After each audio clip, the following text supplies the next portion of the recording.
This is Democracy Now!, democracynow.org, the War and Peace Report. I'm Nermeen Sheikh with Amy Goodman in Santa Fe. The Washington Post is reporting U.S. Special Operations helicopters and B-52 strategic bombers have been spotted flying less than 90 miles off the coast of Venezuela. Meanwhile, President Trump's authorized the CIA to carry out lethal covert operations inside Venezuela. The U.S. is also continuing to strike what they say are suspected drug boats in the Caribbean, despite growing questions over the legality of the strikes. Stunning development, the U.S. Admiral who commands military forces in Latin America, Alvin Halsey, is stepping down early from his post as head of U.S. Southern Command, reportedly because he had concerns about the U.S. attacking boats in the Caribbean. Halsey is the first African-American commander of SOUTHCOM. Earlier this week, President Trump was questioned by a reporter about U.S. military operations in the Caribbean. Mr. President, on Venezuelan boats, I want to ask you, why not have the Coast Guard stop them, which it is empowered by law to do? You know, this way you can confirm who's on the boat and ensure that they're doing what you suspect. Because we've been doing that for 30 years, and it has been totally ineffective. They have faster boats. Some of these boats are seriously, I mean, they're world-class speedboats, but they're not faster than missiles. But we've been trying to do that for years, and so much of the drugs, 25–30%, would come in through the seas. What's the next step in this war on cartels, and are you considering options, are you considering strikes on land? Well, I don't want to tell you exactly, but we are certainly looking at land now because we've got the sea very well under control. We're joined now by David Cole, professor in law and public policy at the Georgetown University Law Center. He's the former national legal director at the ACLU. His new piece in the New York Review of Books about Trump's bombing of boats in the Caribbean is titled Getting Away with Murder. Welcome back to the program, David Cole. If you could just start out by responding to these attacks and lay out your argument in the New York Review of Books piece, Getting Away with Murder. Sure. You know, we have the power and the authority to make drug smuggling a crime. We have the power and the authority to interdict boats that are bringing drugs into this country. We have the power and the authority to try people. If they're convicted by a jury, they can then be sentenced to a period of time in prison. What we do not have authority to do, what we do not have any legal authority to do, is to just execute people from the skies without any evidence, without any trial, without any showing that they pose some sort of imminent danger to anybody.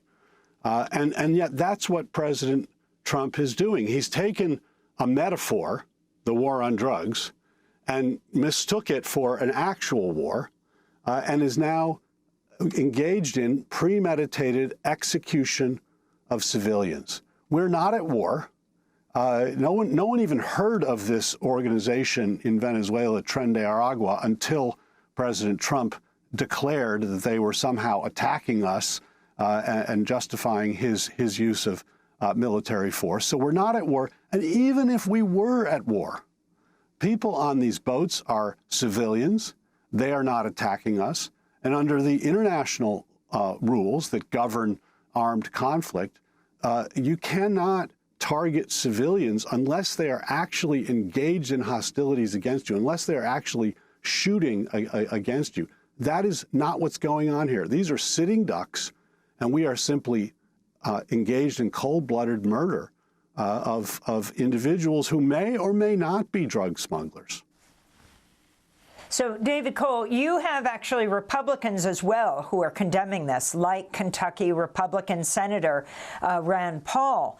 And I want to ask, what if the situation were reversed, right? What if a foreign country was targeting U.S. ships, saying, without giving evidence that these were drug smuggling ships, and saying that their intelligence operations are now operating covertly in the United States, and there is, and at least at this point, some 27 people have been killed. What do you feel those in the United States can do to enforce the law. This is about the rule of law. It looks like Trump is imminently going to attack Venezuela. I don't know if this has diverted attention from the possibility of the release of the Epstein files, but he has so upped the ante here. No, absolutely. And, there is a problem of drug smuggling across the Canadian border from the United States to Canada. But does that give Canada the right to start executing Americans who it believes might be engaged in smuggling drugs? Absolutely not. And if Canada did that to Americans, we would be up in arms. We would be essentially treating that as an act of war and an unprovoked act of war. So this is under domestic law, it's murder. Under international law, it's a war crime. It's great that Rand Paul is standing up against it, but we should all be standing up against it. The notion that the President of the United States can order premeditated murder of individuals who do not pose any sort of threat, who are not shooting at us, are not attacking us, is completely outrageous. And, what troubles me is that, by and large, it has barely caused a ripple. A lot of things that Trump has done are deeply disturbing, weaponizing the Justice Department, pardoning the folks who were involved in January 6th, cutting off aid to all kinds of needy people around the world and here at home. Those are outrageous. But there's a difference when you start killing human beings without any process whatsoever. We have a death penalty in this country, but the death penalty can only be imposed, first of all, after a long and rigorous procedure to make sure that you haven't gotten the wrong person. And secondly, it can only be imposed where the defendant is convicted of murder. These individuals who have now been sent to the bottom of the sea by this president, if they were tried, at most would face a sentence of some period of years. There would be no death penalty authorized under the Constitution for these individuals, even assuming they're guilty. And yet President Trump is just taking the law into his own hands, turning a metaphor into an actual war, and now suggesting that he's going to authorize the CIA to use lethal force within Venezuela. It really just a completely outrageous action, and it's very disturbing to me that there's not more outrage within the Senate, within the House, and within the American people. Well, David Cole, another issue, of course, that people have commented on extensively is that, first of all, Venezuela is neither the main producer nor exporter of drugs to the U.S., which has raised speculation about the motives of Trump targeting Venezuela rather than the countries who are either the biggest producers or exporters. What do you think explains that? Yeah, no question. This is a political action by the president against Maduro, against a weak country that he feels that he has he's a bully. He's a bully at home. He's a bully overseas. He feels that he can do this without significant pushback from Venezuela, and so he's doing it. It is not about stopping drugs from coming into this country. Drugs continue to come into this country across the border every day in much larger amounts than come on speedboats from Venezuela. This is about his flexing muscle, acting the bully that he is. But again, it is also about him committing homicide. There is a federal felony statute that makes it a crime to engage in homicide on the high seas, and that is what is happening. The other thing I'll say about it is it's deeply concerning that the military is going along. If this recent commander of Southcom stepped down because of concerns, that's good. But what about all the other military people who are engaged in this action, which violates the most basic principles of the laws of war, which they are trained in and which they are obligated not to follow orders when they're ordered to do something that is blatantly illegal. David Cole, two quick final questions. One, isn't the former Philippine president, Duterte, before the International Court on trial for doing exactly the same thing, murdering alleged drug traffickers?